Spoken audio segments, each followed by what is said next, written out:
J.Crew 2014 Graduating Seniors in Journalism present Immigration, Crete's Changing Face. This week focuses on the businesses around Crete and how the Hispanic immigration has affected them. Crete resident and owner of Ken's Pharmacy, Ken Marvin, says he adjusts to serve the Hispanic population by making sure labels and instructions are available in Spanish. We have changed kind of your focus as far as trying to do Spanish labels for prescriptions, making sure we have information printed in Spanish so we can hand them out. Marvin says the time of day Spanish-speaking customers come in is contingent upon when the bilingual employee, Elia Ornelas, is working. We get a fair amount of Spanish customers to come in. We do have a bilingual gal who works with us. She's here every afternoon. The Hispanic population has learned kind of when she'll be here, so they tend to come more during that block of time. Those needing a prescription filled will call ahead and simply say Spanish so the transaction goes quicker, says Ornelas. If they want their prescriptions refilled or anything like that, they call first and I just say Spanish, and that's how my coworkers know that they need me. Personal banker Jody Pence says that Union Bank's corporate office looks at each branch individually.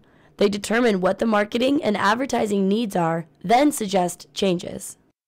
And the biggest change we've seen is in our printed material, and now we're offering brochures and pamphlets in both English and Spanish. Building trust with the Spanish-speaking community. Building trust with the Spanish-speaking community has been a challenge as well, says Pence. In addition to the language barrier, I would say it would be the trust that we've needed to build up with the other ethnic groups in Crete, so we've had to work really hard on that. Pence says the various ethnicities of Crete's Union Bank branch was intentional when hiring to better serve the community. No, I think it was a very intentional process. In order to service our customers appropriately, we of course needed to be able to communicate with them, and that's what we saw. And we've got both Spanish speakers and Vietnamese speakers, so I just think it's just the way of our town now. Branch manager of Union Bank, Mariana Garcia, says it helps to have someone that speaks the customer's native language, and it makes them feel more comfortable.